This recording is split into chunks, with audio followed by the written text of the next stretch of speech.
Ethnic language on our border paper जोंनो नांगौ long live जोंनो नांगौ थार बिजिरनाय जोंनो नांगौ SCRT आव बर' रावनि बिबुंगिरि जोंनो नांगौ सालिमानि लांदां जानो खालामनांगौ जोंनो नांगौ थार बिजिरनाय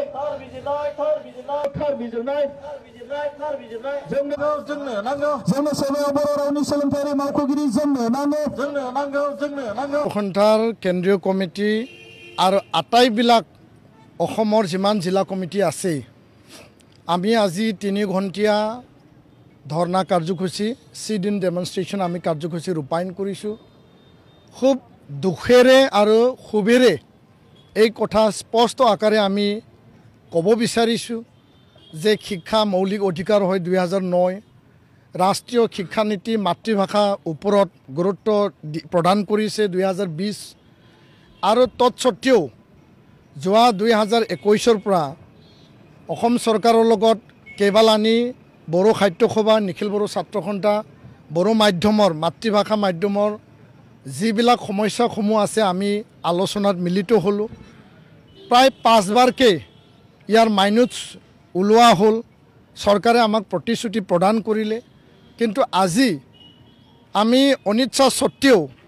আমাৰ মনে বিচৰা নাই তথাপিও আমি ধৰ্ণাত বহিব লগা হৈছে আৰু চৰকাৰে নকৰো বুলি কোৱা নাই নহব বুলিও কোৱা নাই হ'ব বুলিও কৈছে কিন্তু সময়ত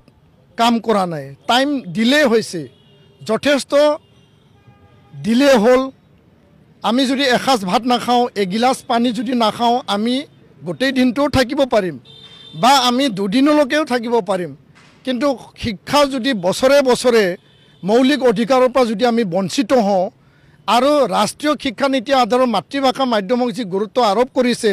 তাৰ পৰা যদি আমি বঞ্চিত হওঁ বড়ো মাধ্যম অসমৰ দ্বিতীয় সৰ্ববৃহৎ মাতৃভাষা মাধ্যম আৰু ইয়াত আজি 101টা যি হায়াৰ সেকেন্ডাৰী বড়ো মাধ্যমৰ আপগ্ৰেডেশনৰ কথা প্ৰতিশ্ৰুতি দিছিল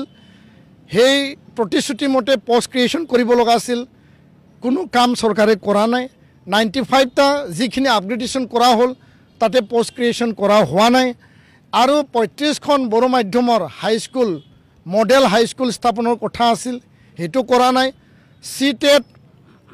অসমে টেট নাপাতে বুলি কৈছে সিটেটৰ যোগেদি শিক্ষক নিযুক্তি প্ৰদান কৰিব আৰু সিটেটত বড়ো ল্যাঙ্গুৱেজ 1 হিচাপে তাত স্থান পাব লাগিছিল আৰু যদি সিটেটত বড়ো ল্যাঙ্গুৱেজ 1 আমাৰ ছাত্ৰ ছাত্ৰী ক্যান্ডিডেটে যদি দিব নোৱাৰে তেতিয়া হলে বড়ো মাধ্যমৰ শিক্ষক ক'ৰ পৰা আহিব হেতু আমাৰ এটা মূল প্ৰশ্ন ইফালে আসাম জুডিশিয়াল সাৰ্ভিস গ্ৰেড 3 তাত বড়োক অন্তৰ্ভুক্ত কৰিব লাগে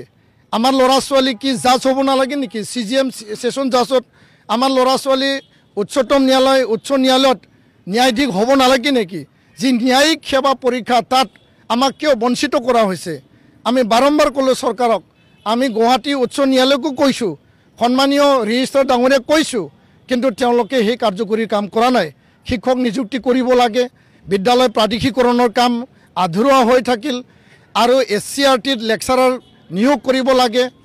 অসম পাঠ্যপুথি নিগম আয়োগত তাত একাডেমিক অফিচাৰ লাগে সেৱা বৰ্তমানৰ আসাম স্কুল এডুকেশ্যন বোৰ্ড নতুনকৈ যি গঠন কৰিছে তাত একাডেমিক অফিচাৰ লাগে ক্লাছ 12 লৈকে বড়ো মাধ্যম আছে ক্লাছ 10 লৈকে বড়ো মাধ্যম আছে মেট্ৰিক হায়াৰ সেকেন্ডাৰী ফাইনাল লিখিবলৈ গৈ আছে কিন্তু আমাৰ একাডেমিক যদি অফিচাৰ নাই প্ৰশ্ন কাকত কেনেকৈ শুদ্ধ হ'ব পাঠ্যপুথি কেনেকৈ শুদ্ধ হ'ব সেই কথাবিলাক আমাৰ মনত দুখ দিছে আমি খুব খুবেৰে ক'ব বিচাৰিছো আমি বাধ্য হৈছো আসলতে আৰু ইয়াৰ কাৰণে এই নতুন বছৰত আজি 8 তাৰিখত আমি সকলো জিলা সদৰত 3 ঘণ্টিয়া আমি এই ধৰ্ণা কাৰ্যসূচী আমি ৰূপায়ণ কৰিব লগা হৈছে আশা কৰিছো মুখ্যমন্ত্ৰী ডাঙৰীয়াই তেওঁ মন যেহেতু বহল সকলোৱে জানে আৰু এটো সৰু সৰু বিষয় সেই সৰু সৰু বিষয়বিলাক বহল মনৰ মুখ্যমন্ত্ৰী ডাঙৰীয়াই নিশ্চয় ইন্টাৰভেনশন কৰিব সমস্যা সমাধানৰ কাৰণে তেওঁ বাস্তৱিক এটা মানে নীতিৰে তেওঁ আগবাঢ়িব আৰু এই দীঘলীয়া যি এটা সমস্যা সেই সমস্যাৰ সমাধান পাব বুলি আমি দৃঢ় বিশ্বাসী আশাবাদী তাকে আমি চৰকাৰক মানে আমাৰ গণতান্ত্ৰিক আৱাজ শান্তিপূৰ্ণ আৱাজ চৰকাৰৰ কাণত শুনাবলৈ আজি আমি এই 3 ঘণ্টিয়া ধৰ্ণা সিট ইন ডেমনস্ট্ৰেশন কাৰ্যসূচী আমি ৰূপায়ণ কৰিছো চৰকাৰে গুৰুত্ব নিদিয়া নহয় চৰকাৰে গুৰুত্ব দিয়ে চৰকাৰে আলোচনাত মাতে চৰকাৰে মাইনুটছ বনায়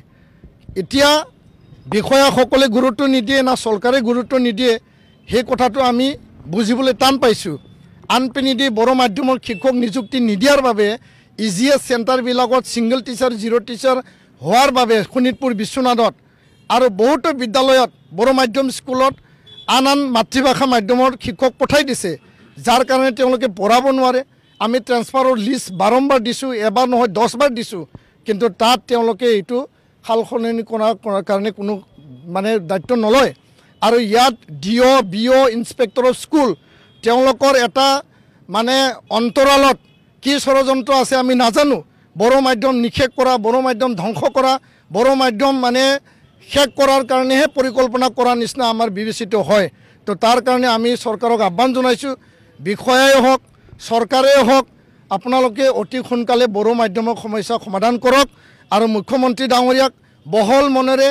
আৰু খুব মানে গভীৰতাত যাই পেলাই বড়ো মাধ্যমৰ সমস্যা মাতৃভাষা মাধ্যমৰ দ্বিতীয় লাৰ্জেষ্ট সৰ্ববৃহৎ মাতৃভাষা মাধ্যম আপুনি দায়িত্ব সহকাৰে ইণ্টাৰভেনশ্যন কৰক সমস্যা সমাধান কৰক তাকে আমি আজি এই প্ৰতিবাদৰ যোগেদি সেই ডেমনষ্ট্ৰেশ্যনৰ যোগেদি আপোনাক জনাবলৈ আহিছোঁ নাই আমি মানে আশা কৰিছোঁ অহা বাজেট ছেশ্যনৰ আগে আমাৰ বিদ্যালয় প্ৰাদেশিকৰণেই হওক শিক্ষক নিযুক্তি কথাই হওক পোষ্ট ক্ৰিয়েশ্যনৰ কথাই হওক আৰু মডেল হাইস্কুল বড়ো মাধ্যমৰ স্থাপনৰ কথাই হওক জুডিচিয়েল ছাৰ্ভিচ সেৱাত বড়ো নিযুক্তি দিয়া ভাষা হিচাপে বা চিটেডত লেংগুৱেজ 1 হিচাপে নিযুক্তি দিয়া সকলো কাম এই অহা 2-3 মাহত সমাপ্ত কৰিব লাগে আৰু শিক্ষা মৌলিক অধিকাৰ হয় ভাৰতবৰ্ষৰ দেশৰ প্ৰধানমন্ত্ৰী ডাঙৰীয়া গৃহমন্ত্ৰী ডাঙৰীয়া ৰাষ্ট্ৰীয় শিক্ষা নীতিৰ যোগেদি মাতৃভাষা মাধ্যমক গুৰুত্ব প্ৰদান কৰিছে আৰু মাতৃভাষা মাধ্যমতে তেওঁলোকে কৈছে যে মেডিকেল ইঞ্জিনিয়াৰিঙো কোৰ্ছো সম্পন্ন কৰিব লাগে তেনে এটা সময়ত ক্লাছ 10 ক্লাছ 12লৈকে চলি থকা বড়ো মাধ্যমক আওকাণ কৰি পেলাই এই মাধ্যমৰ সমস্যা জলাঞ্জলি দি মাধ্যমক যদি নিষেধ কৰিব বিচাৰিছে ইয়াতকৈ আৰু দুখৰ লগা বিষয় কেতিয়াও হ'ব নোৱাৰে আৰু ছাত্ৰ সংগঠন জাতীয় সংগঠন হিচাপে এফচুয়ে নিজৰ গণতান্ত্ৰিক আৱাজ আমি ৰাখিম আৰু টেবুলত সমস্যা সমাধান কৰিব লগা বিষয়সমূহ টেবুলত আলোচনা কৰি সমাধানৰ সূত্ৰ আমি ওলাম